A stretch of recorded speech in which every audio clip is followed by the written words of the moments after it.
নমস্কার বন্ধুরা, আশা করি সকলেই খুব ভালো রয়েছেন। এটি আরেকটি নতুন ব্লগ নিয়ে আমি উপস্থিত হয়েছি। তো আমরা ঘুরতে বেরিয়ে গেছি। এখানে আরাত্রিকা আমি রয়েছি, আমার হাজব্যান্ড রয়েছে।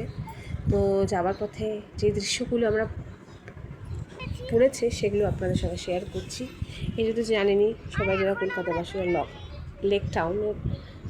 লেক টাউন পেরিয়ে গিয়ে আমরা ইডেন গার্ডেন স্টেডিয়াম পেরিয়ে গিয়ে তো আমরা আমাদের গন্তব্যস্থলে আস্তে আস্তে ধীরে ধীরে পৌঁছচ্ছি। যাওয়ার পথে অনেক সুন্দর দৃশ্য আপনাদের সঙ্গে তুলে ধরার চেষ্টা করবো। আশা করি সেগুলো আপনাদের খুব ভালো রয়েছে।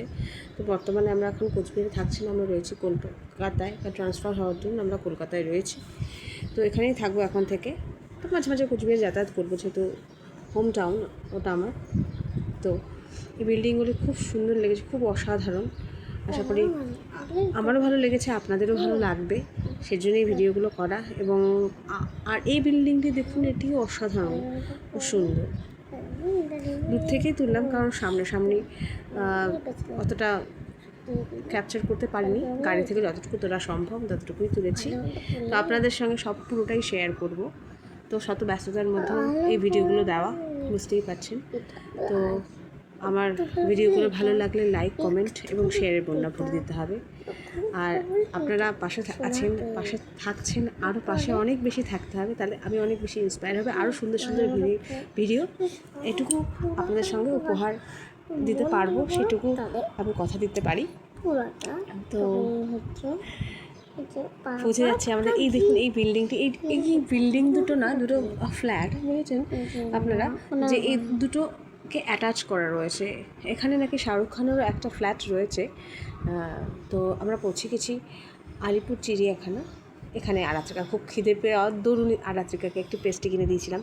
আর এই যে হনুমানের মতো দেখতে এই যে জন্তুটি বা জীবটি রয়েছে, এটি হাতটা লম্বা। আপনাদের যদি কারো নাম জানা থাকে সেটা আমাকে কমেন্ট। হ্যাঁ, এর নাম হচ্ছে বেগুন না কি বলে, তো যাই হোক, বেগুন এরম একটা কিছু, হয়তো মেবি আমি ভুল হতে পারি। আর এটা তো জিরাফ, এটা দেখতেই পাচ্ছেন বিশাল বড়। আর এটা হচ্ছে জলহস্তি। জলহস্তি বেরোচ্ছে। তো চারিপাশে ব্যারিকেড দেওয়া, যতটুকু তোলা সম্ভব, বুঝতেই পারছেন কতটা রিস্ক এখানে। তো জলহস্তি নিচে জলে প্রবেশ করছে আস্তে আস্তে। তো এই ভিডিওগুলো আপনাদের কেমন লাগে? আর সুন্দর সুন্দর অনেক ভিডিও আসতে চলেছে। দেখুন আস্তে আস্তে জলের মধ্যে ভেতরে প্রবেশ করছে ও। তো এখান থেকে যতটুকু তোলা সম্ভব আমি তোলার চেষ্টা করলাম, আপনাদের পুরোটাই শেয়ার করার চেষ্টা করলাম। আর দুটো হচ্ছে ডাক, আর এটা হচ্ছে সাইবেরিয়ান সাদা বাঘ। তো এই বাঘটা হুঙ্কার করছিল, আর চারদিকে এভাবে করে ব্যারিকেড দেওয়া ছিল। যতটা তোলা সম্ভব আমি তুলে আপনাদের সঙ্গে শেয়ার করলাম। যে এইভাবে দেখুন, এইভাবে ঘোরাঘুরি করছিল। আমার তো ভালোই লেগেছে। একবার ঘুরেই আসতে পারেন আলিপুর চিড়িয়াখানায়। তো বেশি দূর নয়, অনেক দূরে, কলকাতার মধ্যে এটি অবস্থিত। তো আপনাদের সকলেই ভালো লাগবে। দেখার মতো অনেক কিছু রয়েছে, সব তো দেখা বা ভিডিও করা সম্ভব নয়। যতটুকু করা সম্ভব ততটুকুই আপনাদের সঙ্গে শেয়ার করলাম। এটি আরেকটি বাঘ, দেখুন, এটি রয়্যাল বেঙ্গল টাইগার যেটাকে বলা যায়।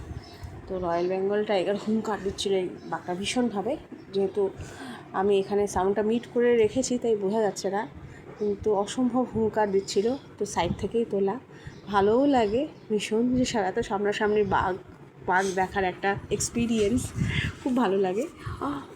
আর আপনাদের এই ভিডিওগুলো আপনাদের কেমন লাগে অবশ্যই শেয়ার করবেন, লাইক, কমেন্ট, শেয়ার এবং কমেন্ট অবশ্যই করবেন যে কেমন লাগে। যারা আমার বাচ্চা বন্ধু বা বাচ্চা ভিউয়ার্স রয়েছে তাদের হয়তো অসম্ভব ভালো লাগে, এটি আশা করা যেতে পারে। এবং লাইক, কমেন্ট এবং বেল বাটনটি যে রয়েছে সেই বেল বাটনটিতে সাবস্ক্রাইব বাটন ক্লিক করতে হবে। তো আশা করি এই ব্লগগুলো আপনাদের সঙ্গে শেয়ার করতে পারে। আমারও ভালো লাগছে যে আমি নতুন কিছু এটি হচ্ছে সিংহী, যেটা বলে সিংহ নয়, এটা সিংহী, দূর থেকেই তোলা। সিংহী কেন বললাম, সিংহর